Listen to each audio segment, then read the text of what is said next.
L'idée de créer Khmer Dev au Cambodge, c'est plutôt au départ une histoire, on va dire,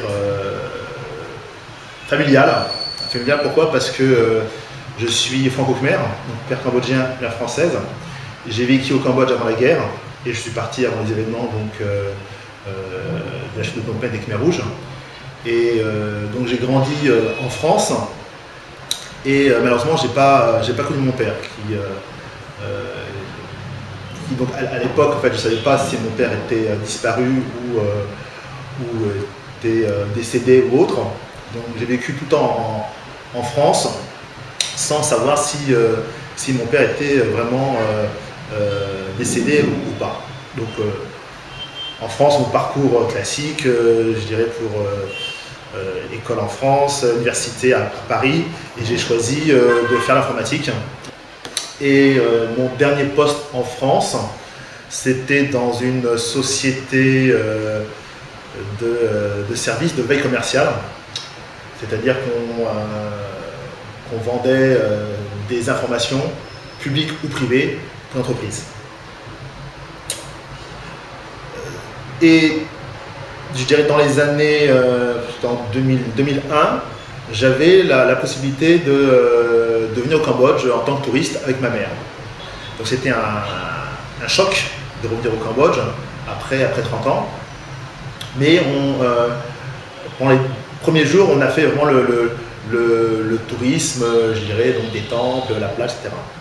Et puis, juste 2 jours avant de repartir en France, ma mère a décidé quand même d'essayer de retrouver de la famille au Cambodge. Et on a réussi avec un interprète, en fait, un médecin qui bilingue, donc franco-khmer, la possibilité de retrouver la famille.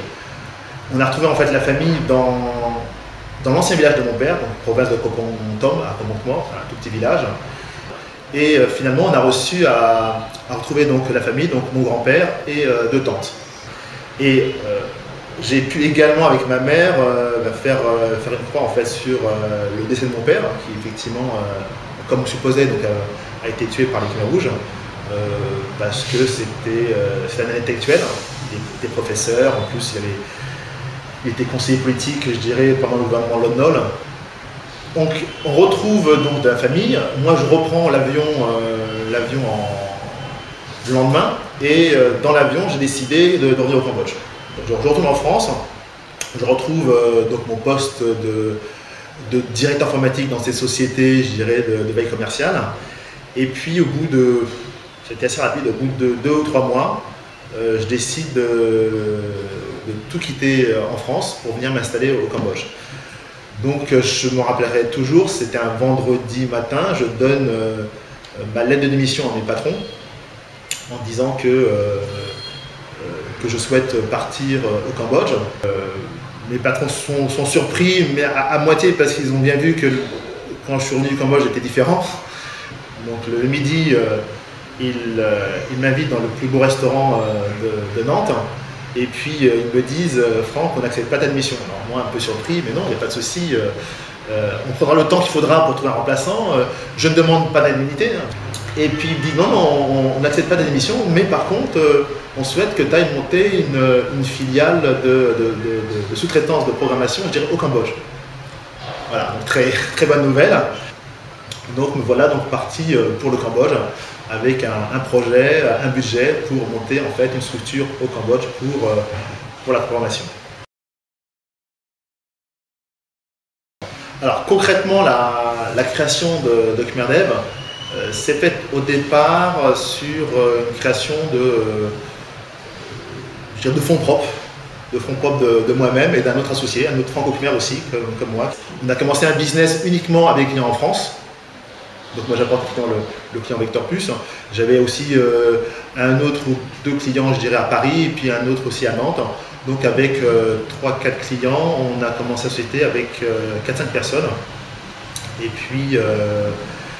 puis ensuite, de fil en aiguille, on a monté en volume et en qualité sur le marché d'abord français, c'était uniquement français. Et après, on s'est aperçu qu'il y avait un intérêt sur le marché cambodgien, le marché local. Et donc on a commencé à étendre le marché local. Pour le développement de la société, ça a été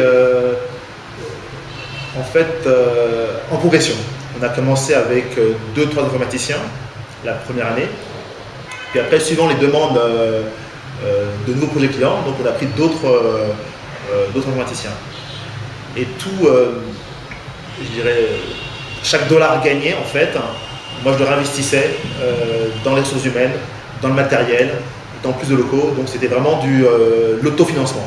J'ai pas eu de capital, à part le capital de départ, mais tout s'est fait sans financement. Donc ça a été plutôt lent, mais c'était sûr.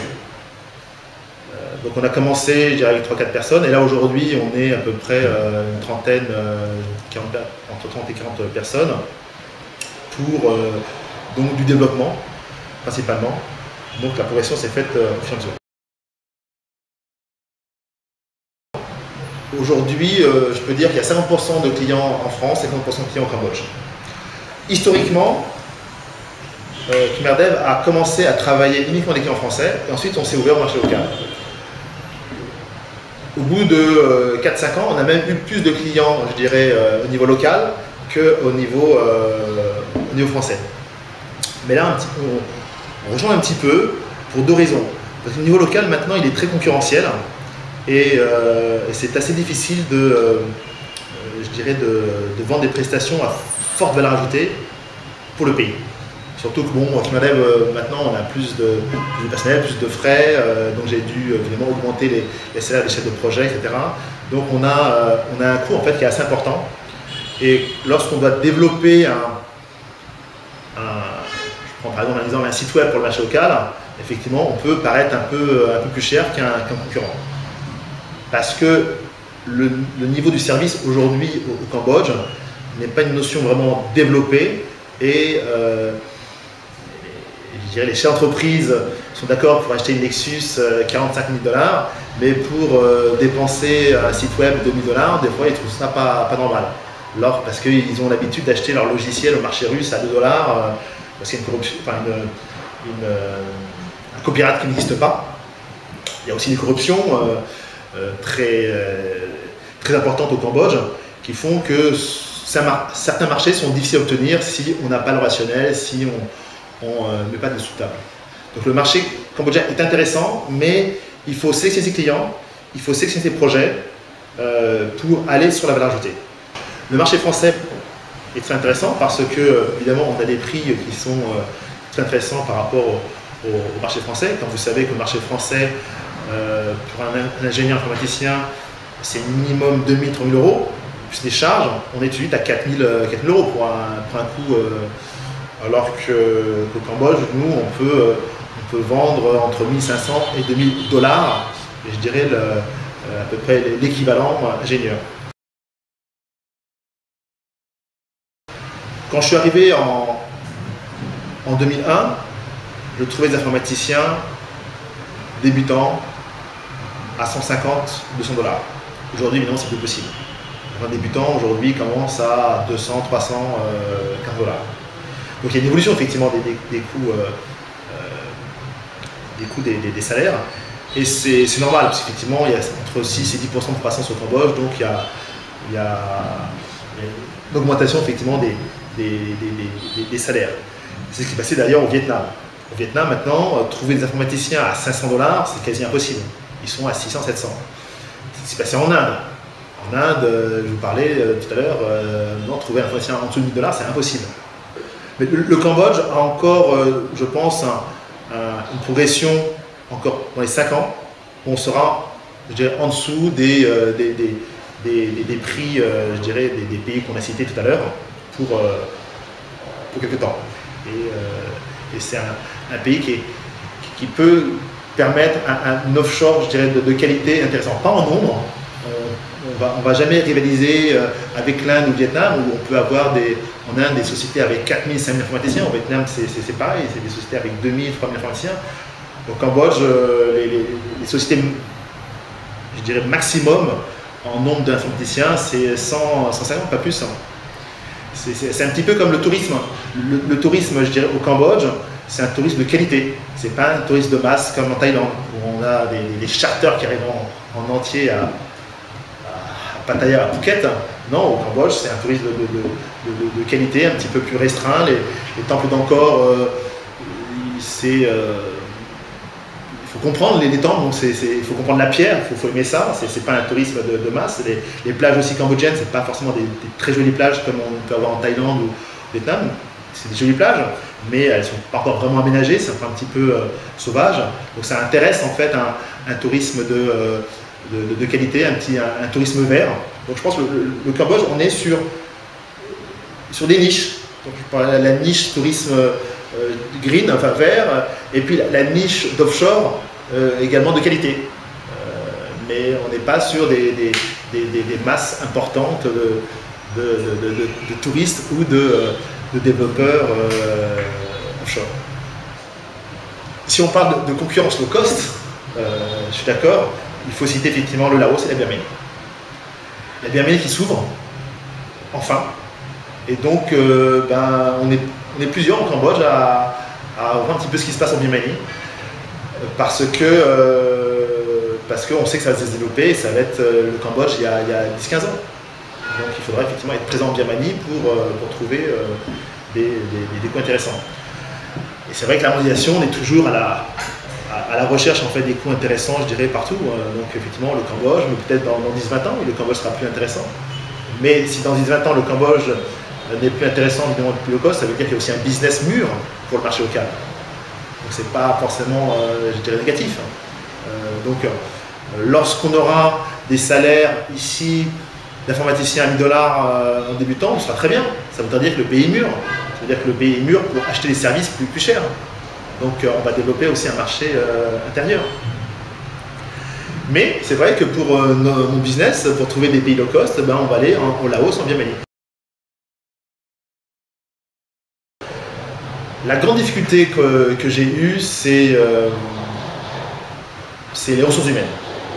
Aussi bien en termes de quantité que de qualité. C'est le gros problème business au Cambodge, les ressources humaines. C'est très difficile de trouver des personnes compétentes à un prix intéressant. Et j'insiste sur le prix intéressant. Prix intéressant, pourquoi? Parce que, par exemple, chez Madame, nous, on fait pas mal d'offshore. C'est-à-dire qu'on vend des prestations, je dirais, en France. Et nous, nos concurrents, en fait, c'est pas des concurrents, je dirais, d'autres sociétés au Cambodge. C'est les pays du Maghreb, c'est la Roumanie, c'est Madagascar. C'est des pays, effectivement, aussi à low cost. Et ils sont peut-être, le salaire moyen, en fait, d'un informaticien est plus élevé, mais il est vraiment plus compétent qu'un ingénieur cambodgien. Oui, parce qu'il n'y a pas assez d'informaticiens qui sortent dans des écoles. On devrait avoir à peu près, je dirais, 2000 à 3000 informaticiens de bon niveau qui sortent des écoles. Et aujourd'hui, j'ai fait mes calculs, on va avoir 200-300. Donc on est vraiment très en dessous, je dirais, des quotas intéressants pour investir vraiment au Cambodge.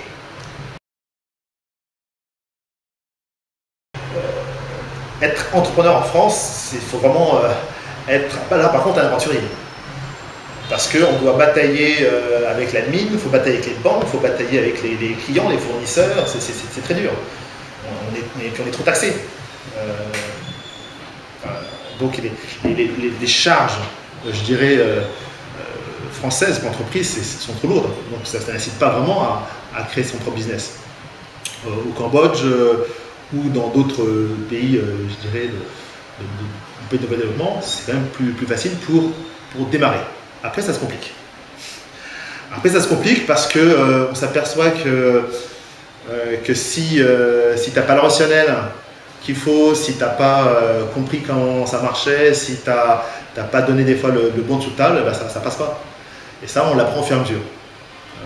Mais ça reste quand même, je dirais, intéressant de pouvoir développer son business. Moi, j'ai pu, donc en 10 ans, développer un business. Je suis parti avec 2-3 personnes, avec 2-3 clients, et aujourd'hui, j'ai 30-40 personnes avec là, je peux annoncer à peu près 150 à 200 projets que j'ai fait en 10 ans. Et donc maintenant, avec des bénéfices, j'ai dû attendre 3 ans avant d'avoir des bénéfices, mais c'est intéressant. Moi, je conseille à des gens qui veulent s'investir au Cambodge de commencer déjà à venir au Cambodge et de travailler en tant que salarié, pas monter sa propre entreprise. En tant que salarié pour comprendre comment ça marche. D'abord, comment ça marche, je dirais, dans les relations avec les fournisseurs, les relations avec les clients, comprendre le marché, les coûts, comment se fait une vente. Il faut passer, je dirais, je pense, 1 an, 2 ans minimum en tant que salarié d'entreprise pour comprendre comment ça marche et surtout pour se faire son propre réseau. Parce que c'est en travaillant qu'on se fait son propre réseau. Et au bout d'1 an, 2 ans, effectivement, il verra les avantages et inconvénients du Cambodge et il pourra monter son propre business parce qu'il aura son relationnel, il aura trouvé sa target et puis il aura le mode d'emploi pour ouvrir sur la société.